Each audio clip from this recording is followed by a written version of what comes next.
नमस्कार, उत्तराखंड का ये खास बुलेटिन देख रहे हैं आप और मैं हूं प्रियंका गुप्ता आपके साथ। तो चलिए शुरुआत करते हैं खबरों की। कैबिनेट मंत्री हरक सिंह रावत ने आगामी 2022 में होने वाला विधानसभा चुनाव लड़ने का फैसला किया है। देहरादून में पत्रकारों को संबोधित करते हुए कैबिनेट मंत्री हरक सिंह रावत ने कहा कि उन्होंने अपने इस फैसले से पार्टी आलाकमान को अवगत करा दिया। हरक सिंह रावत ने कहा कि भाजपा के प्रदेश संगठन महामंत्री अजय कुमार को उन्होंने पहले ही अवगत करा दिया था कि वे 2022 का विधानसभा चुनाव नहीं लड़ेंगे। हरक सिंह रावत ने कहा कि वे राजनीति से संन्यास नहीं ले रहे हैं, वे जनता के मुद्दों को लेकर संघर्ष करते थे और करते रहेंगे। जनता उनके लिए सर्वोपरि है। और वहीं कैबिनेट मंत्री हरक सिंह रावत इस फैसले को लेकर कांग्रेस ने हरक सिंह रावत पर निशाना साधा। कांग्रेस उपाध्यक्ष धस्माना ने इशारों में कहा कि जो अपना घर को छोड़कर जाता है वह दर दर की ठोकरें खाता है। धस्माना ने कहा कि हरक सिंह रावत जो कहते हैं वो करते नहीं हैं, उनकी करनी और कथनी में बहुत ज्यादा अंतर है। उन्होंने कहा कि यदि वो चुनाव नहीं लड़ते तो कांग्रेस को कोई भी दिक्कतें नहीं होने वाली थी।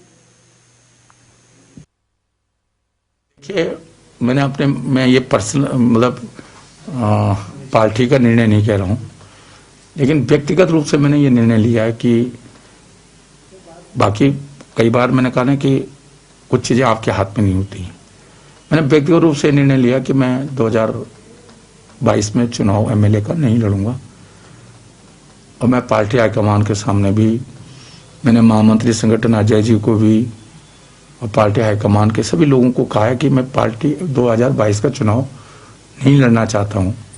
बाकी निर्णय तो उसके बावजूद भी पार्टी हाईकमान, कई बार क्या होता है कि आपकी बहुत सारी चीजें आपका मन नहीं होता है, लेकिन पार्टी के हित में, प्रदेश के हित में आपको अपना निर्णय पीछे हटना पड़ता है और पार्टी के हाईकमान का या प्रदेश के हित में निर्णय बदलना भी पड़ता है।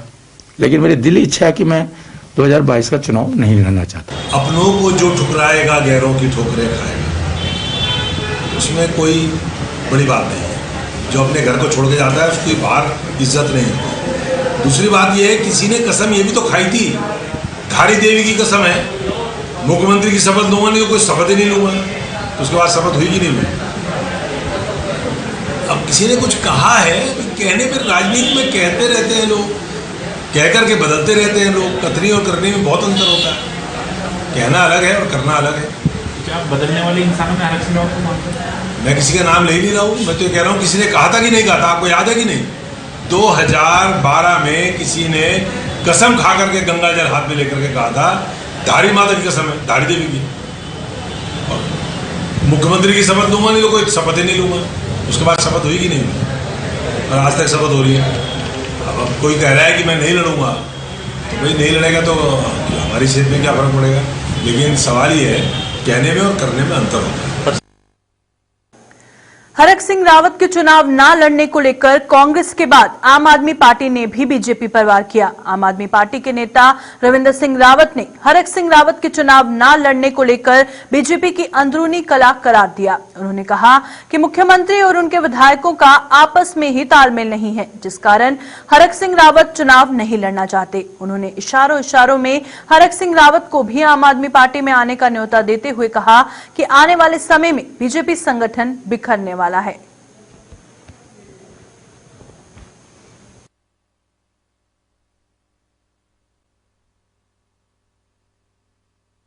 ऐसा है कि बीजेपी का जो अंदरूनी कलह है उसकी अब परतें खुलने लगी हैं। जिस प्रकार बीजेपी में मुख्यमंत्री और विधायकों और मंत्रियों में आपस में समन्वय नहीं है, वो साफ दिखाई दे रहा है। अभी पूर्व में बीजेपी के एक मंत्री को पद से हटाया गया है, जिसके चलते वो नाराज हैं और इस नाराजगी के चलते उन्होंने आज ये कहा है कि वो चुनाव नहीं लड़ना चाहते। तो कहीं ना कहीं ये बीजेपी की अंदरूनी कलह को साफ दिखाई दे रही है और इसका बीजेपी को बहुत आगे आने वाले समय पे नुकसान होगा, क्योंकि बीजेपी में एक दूसरे को नीचा दिखाने की प्रवृत्ति है। साथ ही जो मुख्यमंत्री हैं उनका अपने मंत्रियों के साथ, अपने विधायकों के साथ समन्वय नहीं है। इससे पूर्व भी बीजेपी के एक विधायक ने राष्ट्रीय अध्यक्ष नड्डा जी को पत्र लिख करके शिकायत की थी कि मुझे काम नहीं करने दिया जा रहा। तो मैं समझता हूं कि ये कहीं ना कहीं बीजेपी की जो आपसी फूट है, जो कलह है, उसका द्योतक है और इसका बहुत बड़ा नुकसान बीजेपी को होने वाला है। आगामी होने वाले राज्यसभा चुनाव को लेकर कांग्रेस प्रदेश अध्यक्ष प्रीतम सिंह ने साफ कर दिया है कि कांग्रेस राज्यसभा चुनाव की स्थिति में नहीं है। आगे की रणनीति विधान दल मंडल के नेता द्वारा तय की जाएगी और प्रीतम सिंह ने कहा कि बीजेपी के पास पूर्ण बहुमत है, इसलिए राज्यसभा चुनाव उनको ही लड़ना है।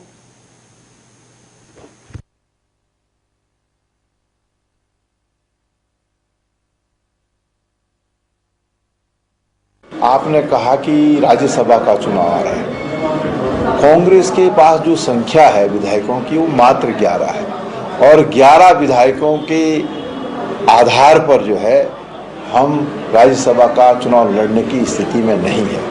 प्रचंड बहुमत भारतीय जनता पार्टी के पास है। भारतीय जनता पार्टी राज्यसभा का चुनाव लड़े। हम क्या करेंगे इसके लिए हमारी विधानमंडल दल की जो नेता हैं प्रतिपक्ष की, वो बैठक बुला करके तय करें। कोरोना वायरस को लेकर विपक्ष लगातार सरकार पर हमलावर है। एक बार फिर कांग्रेस प्रदेश अध्यक्ष प्रीतम सिंह ने सरकार पर हमला बोला। प्रीतम ने कहा कि राज्य में बीजेपी सरकार के आने के बाद प्रदेश विकास दर में सबसे निचले पायदान पर चला गया। प्रदेश में लगातार युवा बेरोजगारी का शिकार हो रहे हैं और उन्होंने कोरोना को लेकर भी सरकार पर निशाना साधते हुए कहा कि प्रदेश में लगातार कोरोना के मामलों में वृद्धि हो रही है। अस्पतालों में कोई भी सुविधाएं सरकार की ओर से नहीं की जा रही, जिसके कारण मृत्यु दर लगातार बढ़ रही है।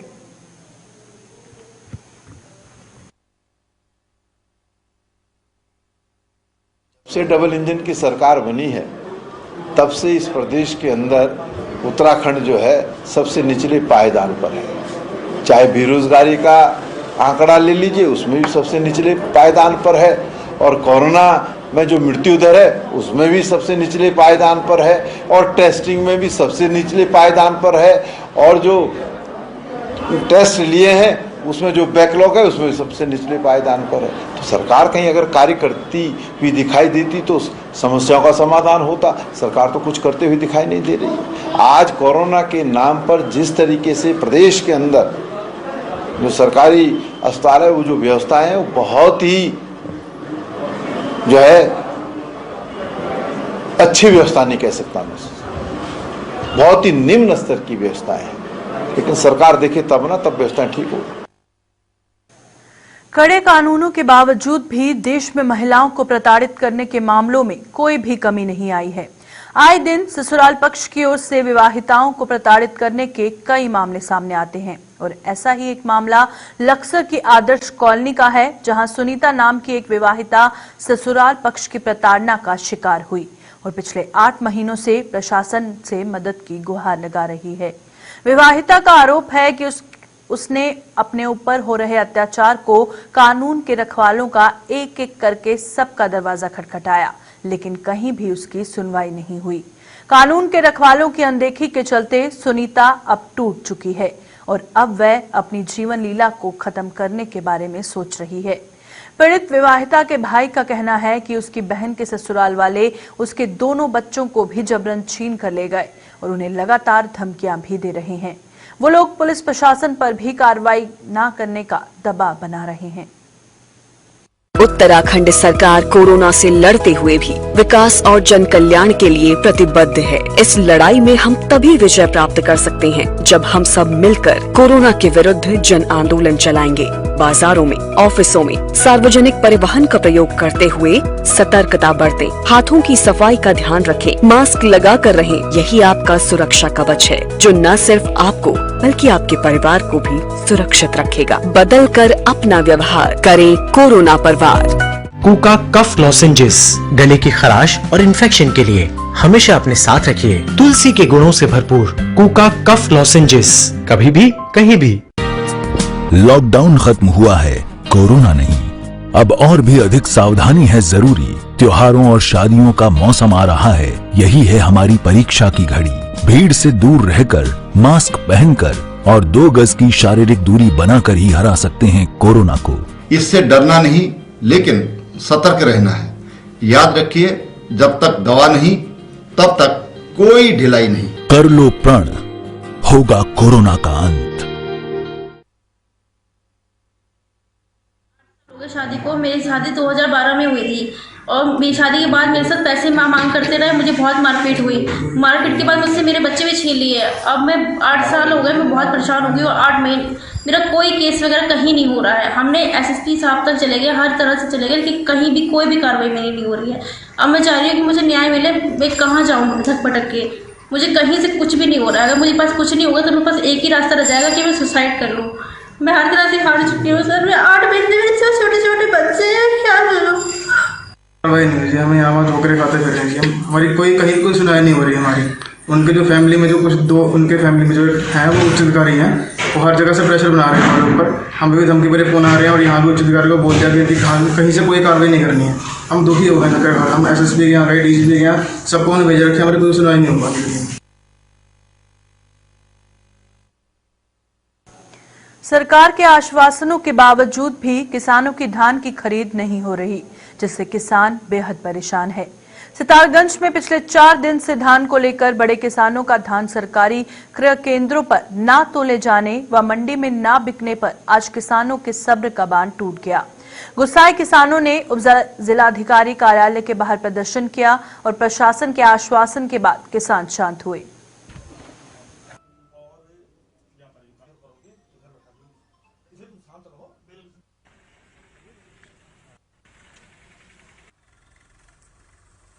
गया था आरएफ साहब के पास, उन्होंने मुझे यहाँ भेजा है कि तत्काल आप वहाँ जाइए और समस्या का समाधान करिए। मैं आया हूँ और अभी मैं राइस मिल एसोसिएशन के जो पदाधिकारी उनसे बात कर रहा हूँ और बहुत जल्दी ये काम शुरू कराया जाए। चक्कर में आए हैं, मैंने उनसे सब कह दिया है कि मैं तुम्हारी मिल में आ रहा हूँ, वहीं बैठ के बात करूँगा और उनको भी वो करूँगा, क्योंकि वो भी कह रहे हैं कि साहब इसमें कुछ ऐसे तत्व है कि जो अनाप गाली गलौज करते हैं, ये करते हैं। जो राइस मिल जो आदमी हुई है, जब उनसे बात करूंगा तब पता चलेगा कि बात क्या है। तो यहाँ पे बैठे हुए थे, उन्होंने अवगत कराया कि मंडी में आज कच्चे आड़तियों की खरीद बंद है। इससे शुद्ध होकर वो धरने पे बैठे हैं। आरएफसी सर से भी बात हुई। आरएफसी सर ने डिप्टी आरएमओ साहब को यहाँ पे भेजा है। डिप्टी आरएमओ साहब कच्चे आड़तियों से वार्ता करेंगे या जो भी उनकी नियमानुसार कार्यवाही होगी वो अमल में लाई जाएगी। तो जैसे अनुसार कार्यवाही हर किसी के पक्ष में अथवा विरुद्ध में होगी। तो मैम अभी होगी चालू? अब आए हैं, खरीद करवाना खाद्य विभाग का काम होता है, वो इसको देखेंगे और जो भी कार्यवाही होगी वो करवाएंगे। गंगा के सफाई अभियान को लेकर रुड़की सिविल लाइन में आस्पर्श गंगा के कार्यालय का उद्घाटन मेयर गौरव गोयल और भाजपा विधायक प्रदीप बत्रा ने किया। इस अवसर पर भाजपा विधायक प्रदीप बत्रा ने कहा कि मां गंगा भारतीय संस्कृति की प्राचीनतम पहचान है और इसकी सुरक्षा व इसको स्वच्छ बनाने की जिम्मेदारी हम सबकी है। वहीं मेयर गौरव गोयल ने कहा कि माता गंगा शहर के बीच से जाती है और ये हमारे लिए बड़े ही सौभाग्य की बात है और इसकी सफाई अभियान जोरों शोरों से चलाया जाएगा।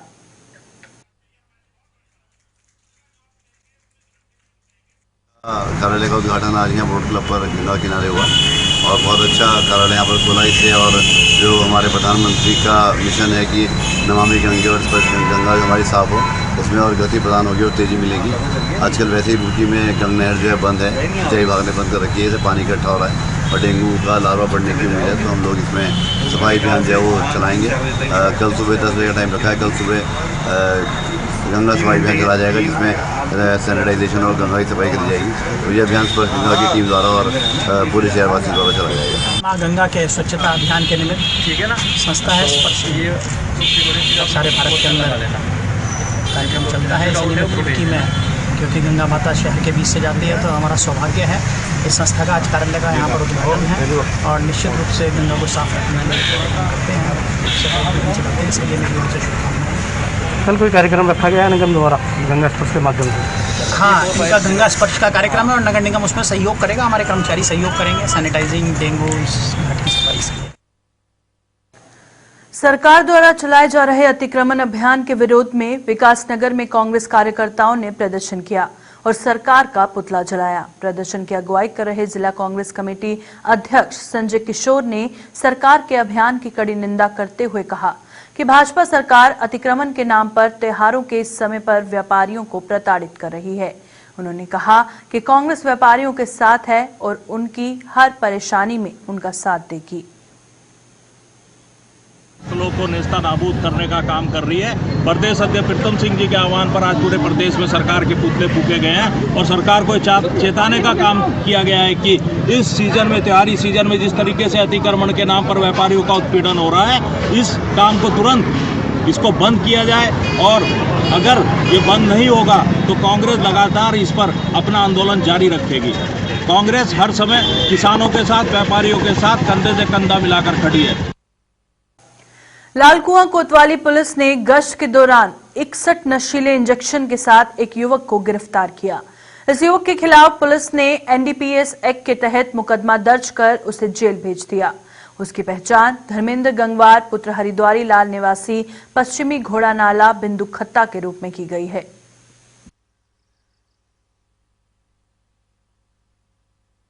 द्वारा एक विशेष अभियान चलाकर नशे के विरुद्ध आवश्यक कार्रवाई की जा रही है। इसके संबंध में हमारे द्वारा स्मैक आदि या शराब के विरुद्ध काफ़ी कार्रवाई की गई है। कल धर्मेंद्र गंगवार नाम के एक व्यक्ति से 61 इंजेक्शन बरामद हुए जिससे वो नशा करते थे और इसके खिलाफ हमारा अभियान लगातार जारी रहेगा।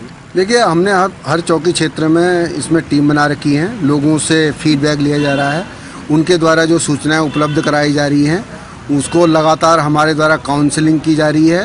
हर और स्कूलों में जा कर इसमें अवेयरनेस किया जा रहा है, पंपलेट बांटे जा रहे हैं जिससे नशा मुक्त हो सकें और इसमें संबंध में कोई अगर सूचना प्राप्त हो रही है हमारे द्वारा उसके विरुद्ध आवश्यक वैधानिक कार्रवाई की जा रही है। उत्तराखंड के इस बुलेटिन में फिलहाल इतना ही। देखते रहे